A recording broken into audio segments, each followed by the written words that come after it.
Live from KSAT 12, the news at noon starts right now. New this noon, San Antonio police want to find this person.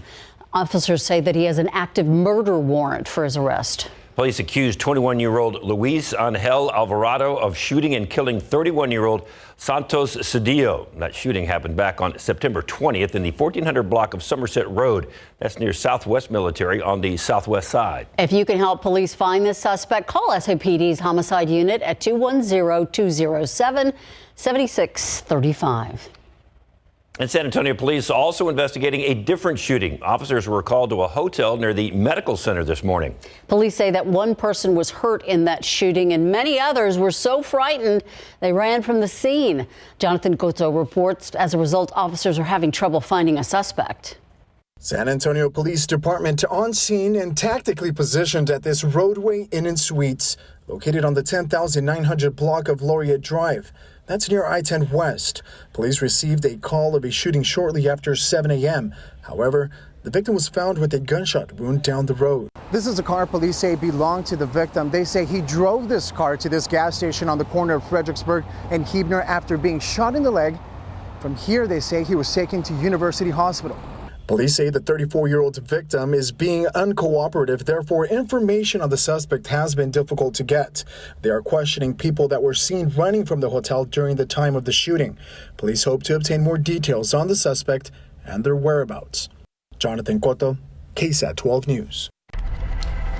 Drivers were dealt a rough commute this morning. They had to deal with a major traffic headache after a wreck on the south side. It happened at I-35 near Loop 410. The Texas Department of Transportation says the southbound lanes of the highway had to be closed near Cason Lane and New Laredo Highway because of an 18-wheeler rollover. It's not clear what caused that wreck. But there was a lot of rain this morning. Looking outside with live cam, the only way you would know it is if you found a puddle because the sun is out. It's nice out there right now. Even those puddles are starting to dry up. It as quick as it came in, it is gone now. Blue sky's beautiful out there. Big numbers though last night. It was great to see the rain. We did unfortunately get a little bit of hail, a little bit of gusty winds, but for the most part, it was just good rain. There's a look at some of the numbers. About 1 to 3 inches on average, but places like Seguin picked up 4 inches, Gonzales over 2 inches, San Antonio 2.23, Bernie over 2 inches. Same story down there in Atascosa County. So this was pretty widespread, with the exception being out west, where the numbers obviously were not as good. But even Helotes 3.43, and that's one of the spots where there was a little bit of hail last night and some big numbers stretching from New Braunfels up to Spring Branch and again back down towards Seguin. All of that rain starting to move away now, pushing south and east towards the Texas coast. Corpus Christi is still getting a good downpour at this hour, and some of that moving out into the Gulf of Mexico. Skies are clearing here around San Antonio. With that sun, we'll see temperatures get up into the upper 80s to near 90 this afternoon. Right now, 81 at Helotes, 83 Stinson, 76 in Bulverde, 75 Canyon Lake with sunny skies forecast. Does call for a 20% chance of rain this afternoon. If we see anything, it'll be few and far between. 89, the forecast high. Tomorrow, fairly quiet, at least to start, but we're expecting more storms by tomorrow night. We'll talk more about that forecast coming up in just a few minutes, guys. Thanks, Justin. Okay, it's a record for the San Antonio City Council. They adopted a $3.1 billion budget for the city.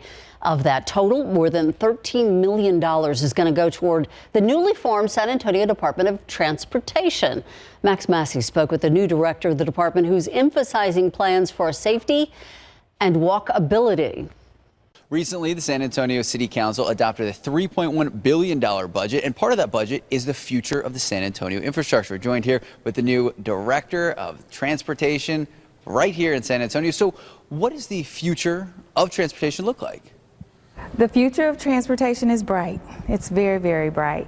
Integrating more bicycle infrastructure, integrating safe sidewalks in partnership with the Public Works Department, and most importantly, our Vision Zero projects in the next year are going to change the way in which people can actually literally cross the street. We're proposing with this budget 28 mid-block crossings across the city, across approximately 9 corridors. From 2014 to 2018, we've lost a lot of lives. I often say that every month that I've been here in the city, we've lost a life. That's something that has has to change. And that's what Vision Zero is about. It's about getting to 0 fatalities and injuries. Also, in the next year, we're going to start our bicycle master plan update. And with that master plan update, we're going to do something amazing and integrate the Howard Peak Trail Network into our bicycle master plan. We need to listen, we need to learn, and we need to do it safely and provide the community with the tools that they need in order to develop the land use, complement the sustainable goals of the city, and also support our SA Tomorrow program. All right, so a safer and more walk-friendly and biking-friendly San Antonio. Yes, sir. That's the goal. All right, Tamika, thank you so much. Thank you, Max. If you guys have any questions, we have all those answers. Just head to KSAT.com. Max Massey, KSAT 12 News. And in just a couple of hours, the latest town hall event where you're going to get to ask questions about starting your own business. It's part of our preview of San Antonio's Startup Week. The 10-day event celebrates entrepreneurship in our city. During today's town hall, you're going to hear what you can expect at this year's event. Max Massey and Tiffany Huertas is going to be joined by a panel of experts from the San Antonio business and tech community.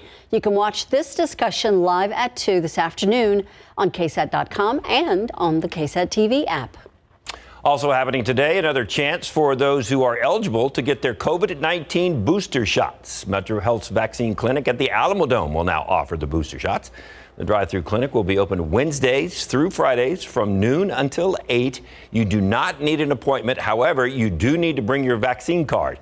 And as a reminder, people 65 and older and adults 18 and older who are considered to be at high risk of severe illness from the virus are eligible. Booster shots will also be given at Metro Health pop-up clinics.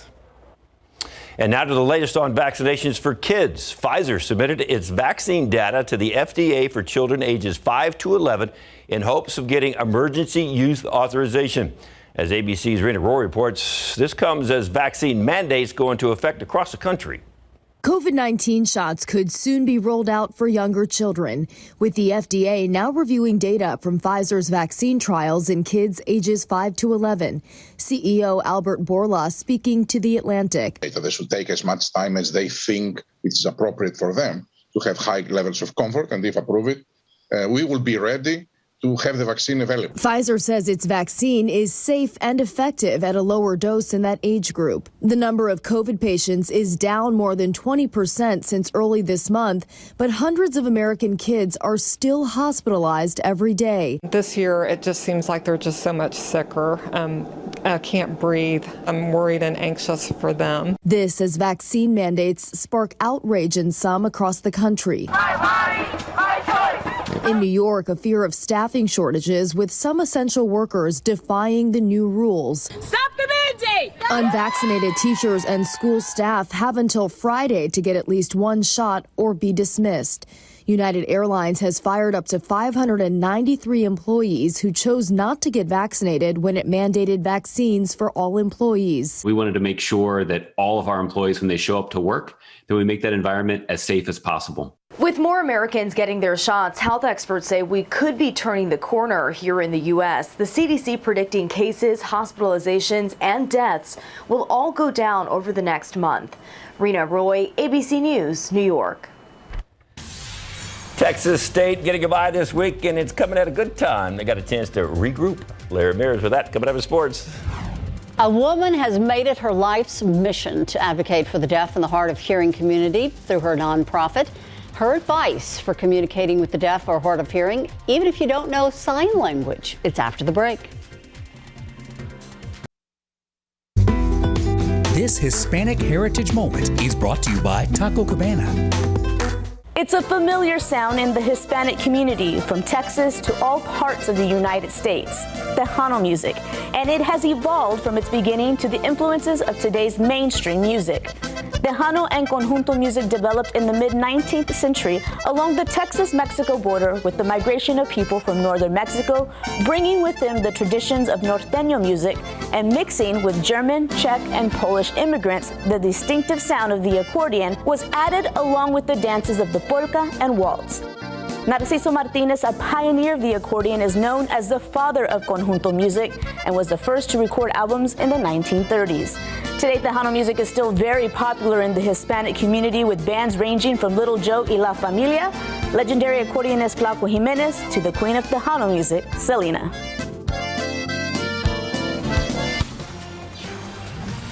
September honors and celebrates the deaf community. And although the month is coming to a close, the goal of spreading awareness and creating spaces for the deaf or hard of hearing never ends. Alicia Barrera visited with Emma Faye Rudkin of Aid the Silent. She's a woman who is an advocate for the deaf community and has more on the significance of this month. Emma Faye has really made it her life's mission to create spaces for the deaf and hard of hearing community, and that's through her nonprofit Aid the Silent, which makes September Deaf Awareness Month even more special because it's a time to celebrate deaf culture. She says it's not just about translating English to sign language, it's about the fine behaviors. It's the only expressive and visual language in the world. And she reminds us it's not just black and white when it comes to accessibility through interpretation or captioning. The rule of thumb is never assume someone's accessibility need. Always ask ahead of time to not waste your resources and also to make sure it fits what they need.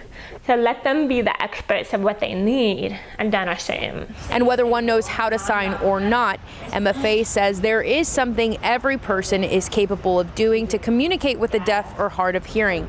And that's really just to be kind and take the time to perhaps lower your mask at a safe distance or right back and forth with the person that you're communicating with. Reporting Alicia Barrera, KSAT 12 News. So last night it felt like thunder and lightning just invited themselves into the house and sat down on the couch or something. Who got any sleep last night? I know, I got my girls to bed. They were good and asleep, and 10 minutes later, there they were. Don't blame them. It was loud. It was a really loud night. A lot of thunder out there, and we had those storms into the morning commute, which made it really messy. Things have cleared out now, and the aquifer is responding, up 0.6 of a foot to 657.3. And your pollen count, molds are high. Fall elm is moderate. Ragweed is low. Molds kicked up because of the rain. We have more chances, actually some pretty good chances of rain by the end of the work week. We'll talk more about that coming up.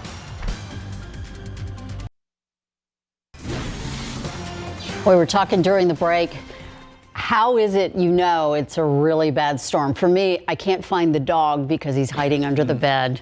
And for Justin, he hears the pitter-patter of little scared feet running back to his room. Well, to be fair, the house shook a couple times with the way the thunder was last night. There was quite a bit of that, a lot of lightning, as you guys mentioned, very electrical, power outages. We had to deal with that during the nighttime and early morning hours. Thankfully, there wasn't a lot of severe weather. We did have a couple reports of hail around Helotes, strong wind gusts around Randolph, but other than that, it was mostly rain. And then this morning, once those storms exited off to the east, we got some beautiful pictures coming in on our KSAT Connect.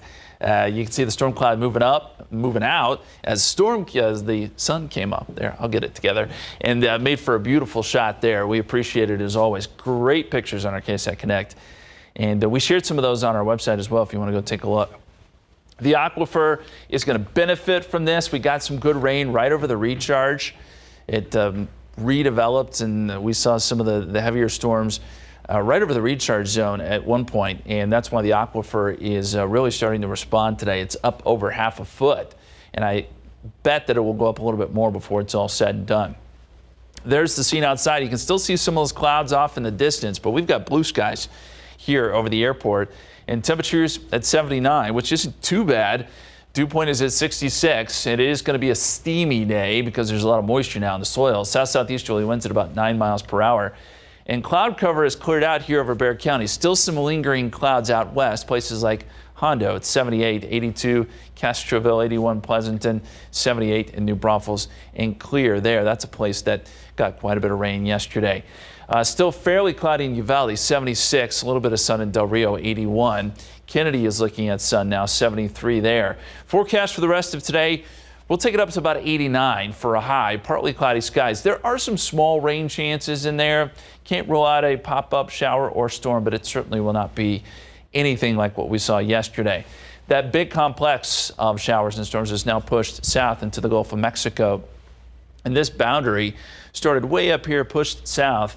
And that is the genesis of a lot of the activity that's out there right now, but moving away from us. And the forecast keeps things fairly quiet this afternoon and tonight, other than we'll have to watch any storms that develop out in Mexico. Some of those could cross over into Texas tonight. We'll see. I think the chances are fairly low. And then as we get into tomorrow, quiet through most of the day. This is around 5 o'clock, but notice we start to see some showers and storms popping up. And then by midnight, here we go again. This looks pretty similar, right? Showers and storms developing in the hill country out west. These push their way towards San Antonio by Friday morning. And these may stick around during the day on Friday, too. There's chances of rain through Friday evening. There's a look at how the rain chances sort of play out here. 20% today, tonight, 30% tomorrow, but a 70% chance Thursday night into Friday. Friday night, rain chances come down a little bit. We'll see some more scattered activity on Saturday. So that's sort of the period that we'll have to watch for. Potential of a little bit of flooding. Additional rainfall could be in the range of 3 to 5 inches on top of what we've already seen. This is through Monday morning, and that obviously could cause a little bit of flooding. Here's the 7-day forecast. 89 tomorrow. Then the good chance of rain Friday will bring rain chances down, bring temperatures down, I should say, 82. 83 Saturday, 60% chance of rain, and the rain chances do taper off on Sunday. And we'll see clearer skies by early next week, guys. Thank you, Justin. I don't know, I'm going to open the door on this one, but if you really want to feel old, go get a Spurs roster and then go over to the age column and just scroll down. It's like, a couple of 30-year-olds. Just a little bit younger than you, David. Just a little. And a tiny bunch of 20-year-olds on the roster. And then there's an 18-year-old in there. Exactly. Spurs are very young, and they will play for a coach who's been around a lot of basketball. Plus, UTSA football, what did they learn from that Memphis win? Coming up.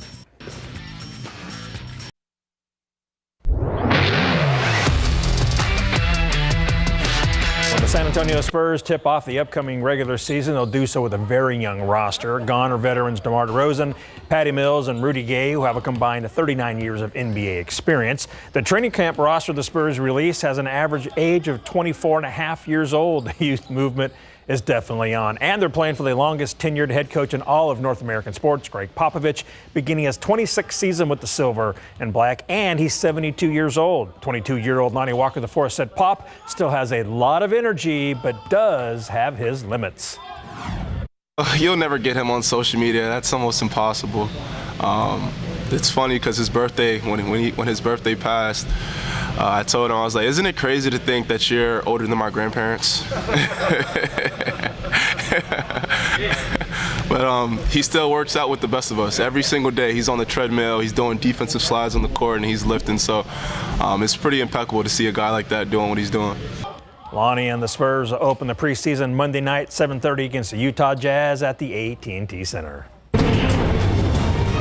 The undefeated UTSA Roadrunners are 4-0, and they're getting ready to face the winless UNLV Rebels. That's after the Roadrunners' biggest comeback in school history, down 21-0 at Memphis. They roared back to win 31-28, with Hunter Duplessis walking off with a 42-yarder.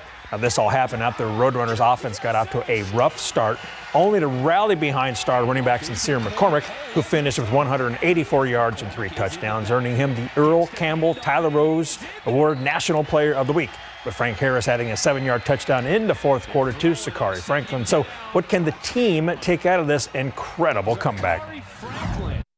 That's a lot of things we take away from it offensively. We can't start that slow. I gave them 7 points. When I missed the snap and they scored, can't do that. And then just our perseverance and battling through adversity. We never blinked, we never flinched. We came out there, and defense did a great job of holding those guys offensively. We got in a routine, and we just kept on fighting, and we came out victorious. UTSA will host UNLV Saturday, 5 p.m. at the Alamo Dome, and the Roadrunners are favored by 21 points. To that, Coach Traylor would likely say, don't eat the cheese. Texas State head football coach Jake Spavital was a guest of the quarterback club yesterday with 1 win and 3 losses. The Bobcats are struggling this season while still battling the COVID-19 pandemic. As many as 25 players are out in the 42-34 loss to UIW, and another 19 were out in the 59-21 loss to Eastern Michigan this past week. The Bobcats don't have a game this week, which is a good thing. Right now with this bye week, it's allowed for us to regroup and reassess and kind of get our confidence back a little bit. And we got really the preseason is over with, our non-conference is done with, and now it's time to move on to our conference. We got 8 games left, and it's to put all of our focus on this game next week, which is South Alabama. Kickoff at Bobcat Stadium against South Alabama Saturday, October the 9th at 6 p.m. Honey Walker, got to be careful with those old jokes. I know, right? Did he have to run laps around? I don't know. I mean, Coach Pop must be really laid back these days, right? Thanks, Larry. Find out tomorrow. It's National Coffee Day, and that might have you feeling adventurous when it comes to your next cup of joe. Coming up in the next half hour, a latte artist sharing some of her favorite masterpieces to give you some inspiration. And the FAA wants to cut flight delays and fuel waste. How they're using some of NASA's technology to meet those goals. Still coming up.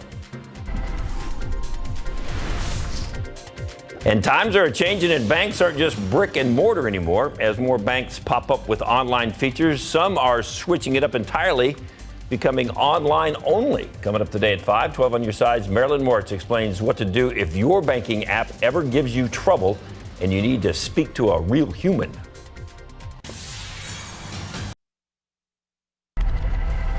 Get outside with live cam. This is like a respite after last night and more. Well, we need a break. Yeah, and it's nice right now. I mean, honestly, we're in the upper 70s. The rain has moved out. The sun is there. And we're going to see a pretty nice break, I think, this evening and into tomorrow before more storms head our way and it gets busy again. Let's look at the radar. There still is some activity out there, but you got to go down to Corpus Christi and Rockport over to Port A. That's where the rain is really heavy at this hour, and that will start to move out into the Gulf of Mexico and move away.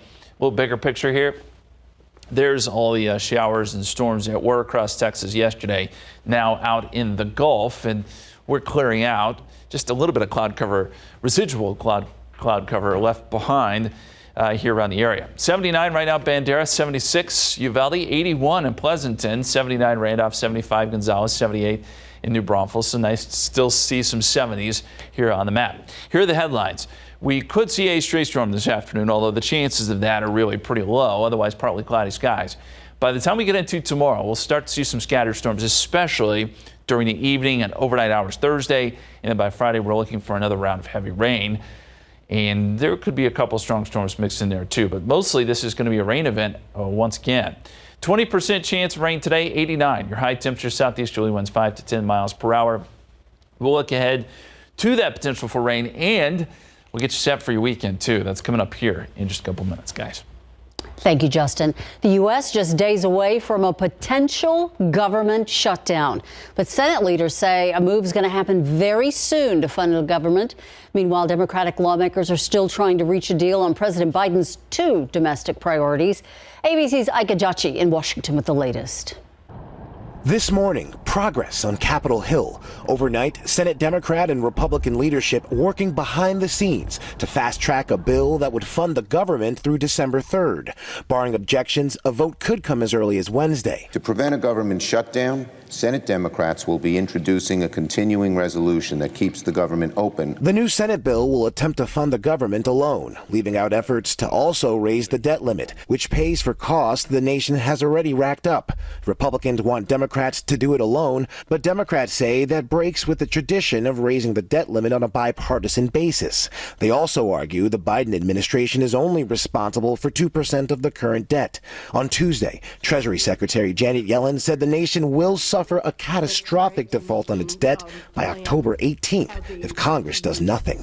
Meanwhile, President Biden fighting to keep his domestic agenda alive, canceling his Chicago trip today, and yesterday meeting with moderate Senators Joe Manchin and Kristen Sinema. They were really good, honest, straightforward negotiations. Speaker Nancy Pelosi trying to move things forward, now saying she'll bring the $1 trillion infrastructure bill to the floor Thursday without the larger spending package most of her members prefer. I have calmness because I have confidence in our House Democrats. They care about America's working families. That didn't go over well, and her progressive members warned they'll vote no on the bipartisan bill unless the larger spending bill that expands child care, education, health care, and addresses climate change is also agreed to. If we only engage in the bricks and mortar, then we are leaving out women in particular in the Build Back Better.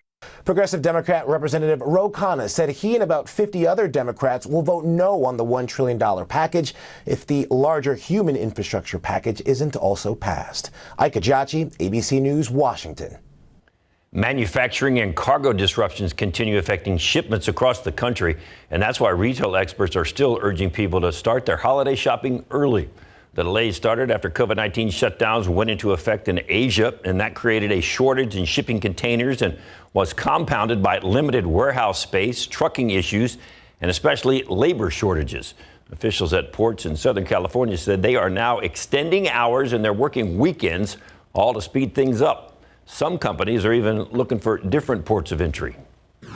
You see more container freight going to ports like Oakland and Seattle-Tacoma, even to places like Vancouver or Savannah and Houston. So they're looking for ways around this shortage in order to get the consumers the goods that they're demanding. Companies like Costco, Walmart, and Home Depot continue renting their own shipping containers in hopes of avoiding delays. And speaking of delays, the Federal Aviation Administration getting some help from NASA to prevent delays to commercial flights. The FAA saying that air traffic control is now implementing new software at more than 24 of the nation's busiest airports. That includes the Atlanta Airport, Washington's Reagan National, and New York's Kennedy and LaGuardia airports. And it's not just about saving time. They're also saying it's going to save millions of gallons of fuel. The FAA estimates shorter taxi times will cut fuel consumption by 7 million gallons and emissions by 75,000 tons of carbon dioxide per year. In Spain, lava from a volcano on La Palma in the Canary Islands has reached the Atlantic Ocean as eruptions continue for the 10th straight day.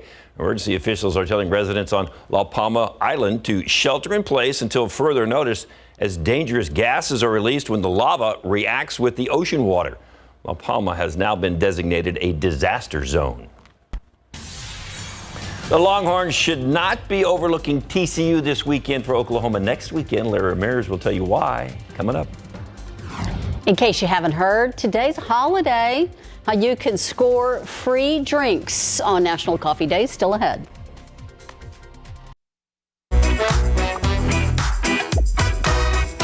Hello, everyone. This is your daily tech and business briefing from Cheddar News.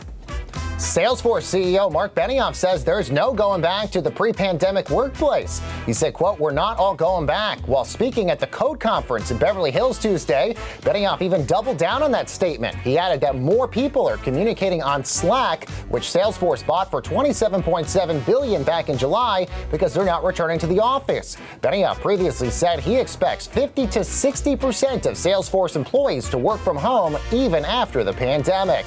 Meanwhile, Ford is asking their hourly and salaried employees to submit their COVID-19 vaccination status by next Friday.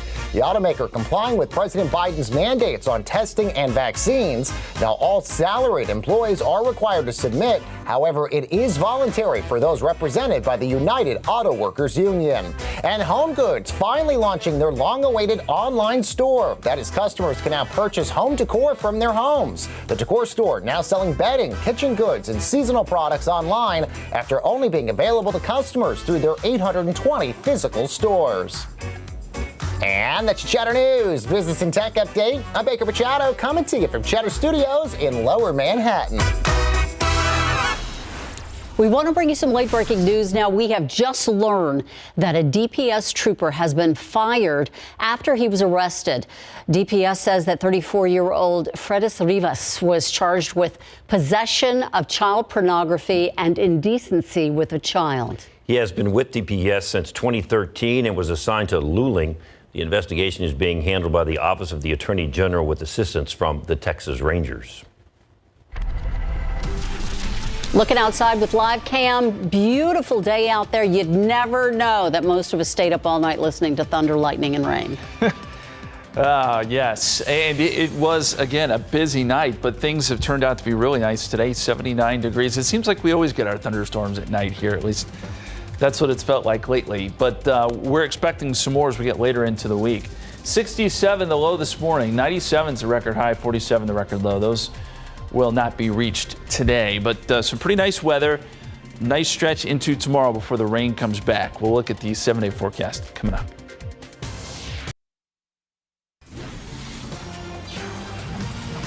Well, most people think coffee is just something to grab as a quick pick-me-up in the morning. To some, it is an art form. Yeah, barista in San Francisco gaining recognition for her lattes. ABC's Will Gans spoke with her as she gave out some tips for folks who want to try their hand at coffee art.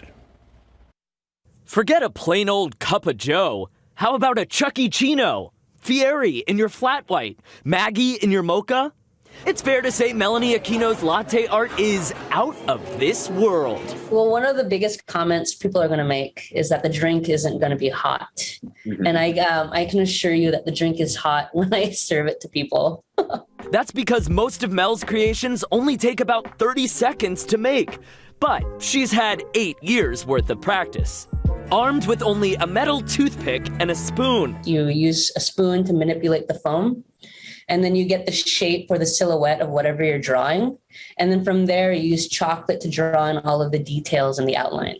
Despite only ever taking one art class, Mel's mediums of choice, which she says can be any hot drink with steamed milk, have made her a star in her own right. Brewing up art with Aladdin himself, Mina Masood, and Ryan Reynolds. Whatever I do is going to suck. Luckily, Mel teaches latte art classes so the rest of us can suck less. What are the biggest mistakes that beginners might make when it comes to latte art? They're drawing too fast. They're just like moving around. And I'm like, oh, I couldn't critique your line work because you just did it. And even if you do mess up, you work so hard on it and then it's, gone. No, I love it.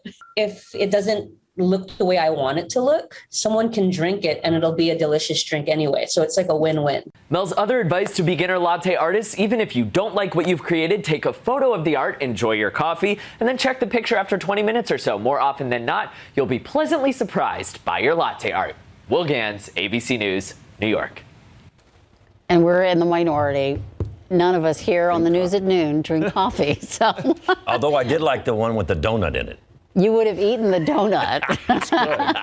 Seems like a lot of work just to, drink Yeah. it. Can you do that in tea? I don't know. I don't think so. No. I don't know. Well, happy National Coffee Day to you To guys. all of you.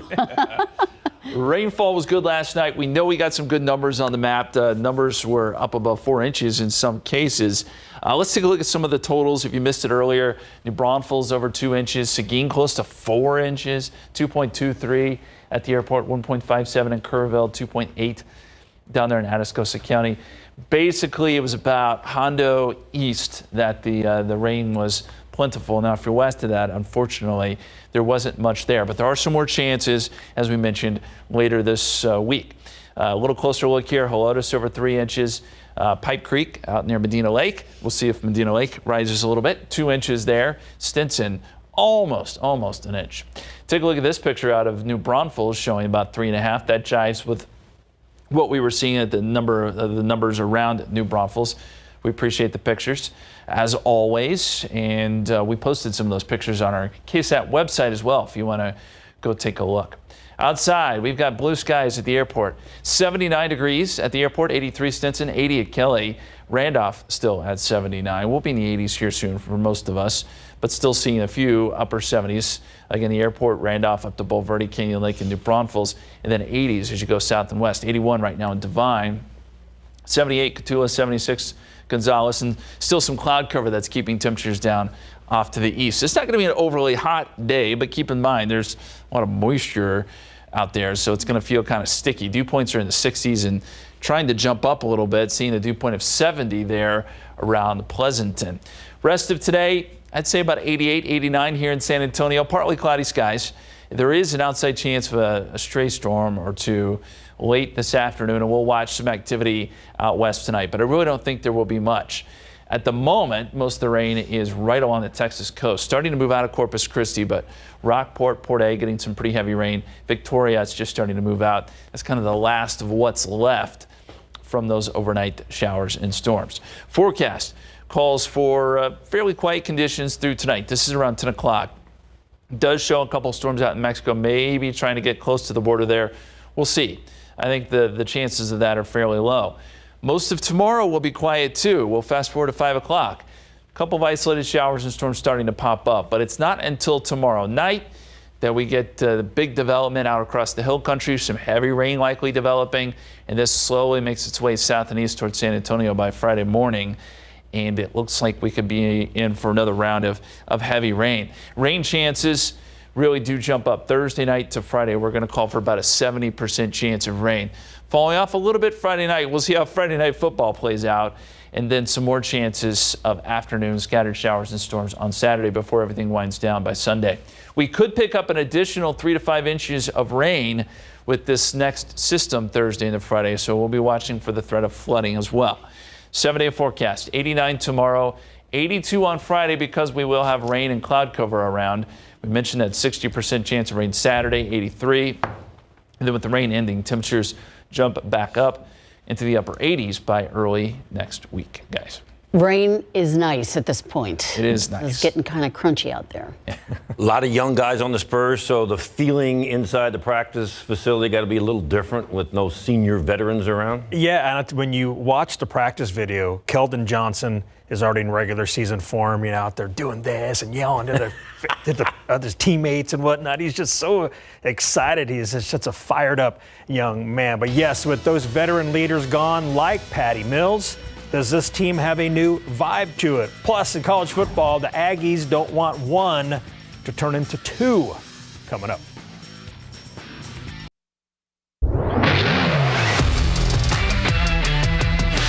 Led by a bunch of 20-year-olds, the Spurs are getting ready for the brand new basketball season. The oldest player is Thaddeus Young at 33, and the youngest on the roster is 18-year-old rookie Joshua Primo. Patty, Rudy, and DeMar are now on other teams. So center Jakob Poeltl was asked if the vibe early on is any different. I wouldn't say a different vibe.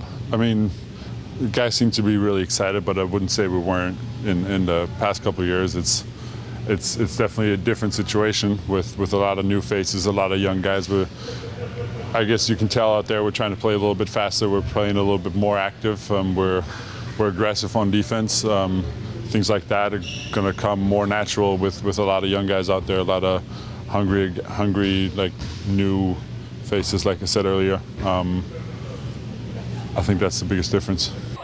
The new look Spurs will be on display Monday night, 7:30 at home with Utah to open the preseason. Texas Longhorns are coming off their biggest win of the season, outscoring Texas Tech 70-35. Sorry, David. In that victory, Casey Thompson threw for 5 touchdowns, ran for another to earn himself the Big 12 Offensive Player of the Week, the Maxwell Award Player of the Week, and the Manning Award Star of the Week.